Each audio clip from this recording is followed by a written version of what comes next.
you share my faith, then I ask you to vote.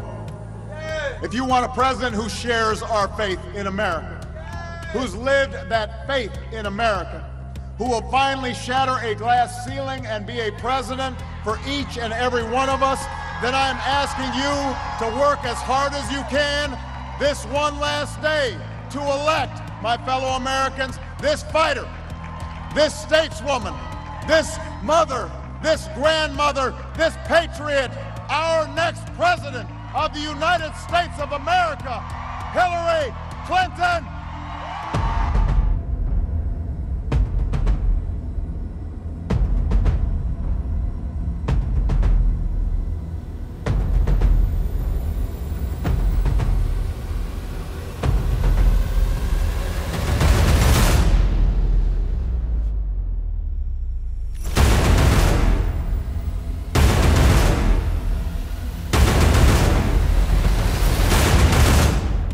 You know, the meeting on the tarmac with former President Clinton. I did see President Clinton at the Phoenix airport. I asked my staff to count the number of times today you would say I can't answer that question or refuse to give an appropriate response. It's happened 74 times so far. Really, you know, it's either one of two things. Either you're saying that because you want to avoid the appearance of impropriety, in which case you should have recused yourself, or you're trying to protect Hillary Clinton. The issue is, how does it impact the work that I do and the work that the Department of Justice does? And I certainly wouldn't do it again. Was your decision influenced by the Attorney General's tarmac meeting with the former President Bill Clinton? Yes, in a ultimately conclusive way.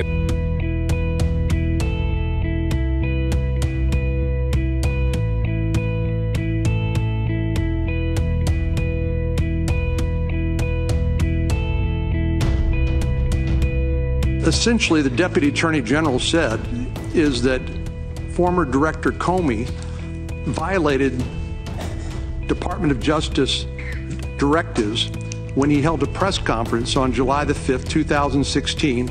He announced that Secretary Clinton was extremely careless with classified email. FBI investigators also read all of the approximately 30,000 emails that Secretary Clinton provided to the State Department. We searched through all of it. And of course, in addition to our technical work, we interviewed many people.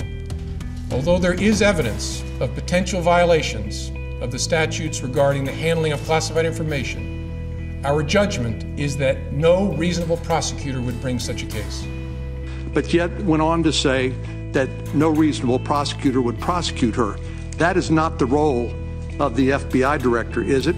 That is a job for the prosecutors at the Department of Justice. That's what was meant by Deputy Attorney General Rosenstein when he said that Director Comey usurped the role of the Department of Justice prosecutors. Is that right? That is correct. To be clear, this is not to suggest that in similar circumstances, a person who engaged in this activity would face no consequences. We are expressing to justice our view that no charges are appropriate in this case.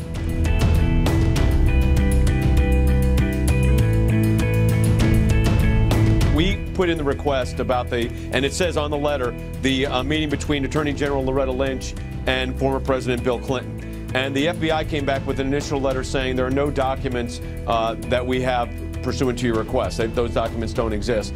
We then did the same request to the Department of Justice. They didn't respond at all. It's also absurd that there were never, as James Comey said, any documents. He signed a letter saying, under penalty of perjury, there are no documents relating to the tarmac meeting. Now we know there are hundreds of them.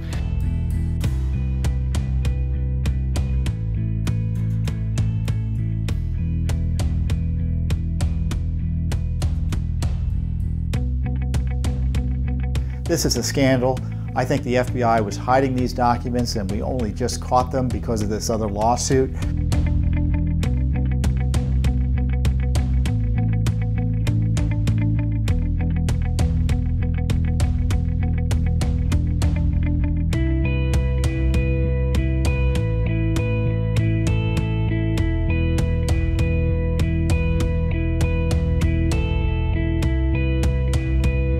According to government documents and recent news reports, the Justice Department had an ongoing criminal investigation for bribery extortion, and money laundering into officials for the Russian company making the purchase of Uranium One.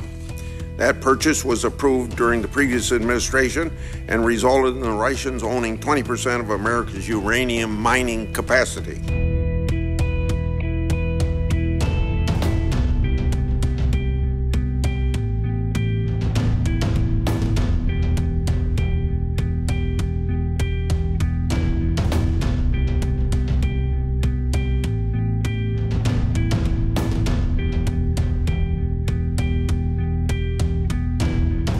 Reports suggest that the Clinton Foundation received millions of dollars from interested parties in the transaction.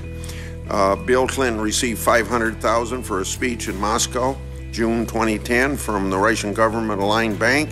The same month as the speech, Russia began the uranium acquisition process. Without confirming or denying the existence of any particular investigation, I would say I hear your concerns and they will be reviewed.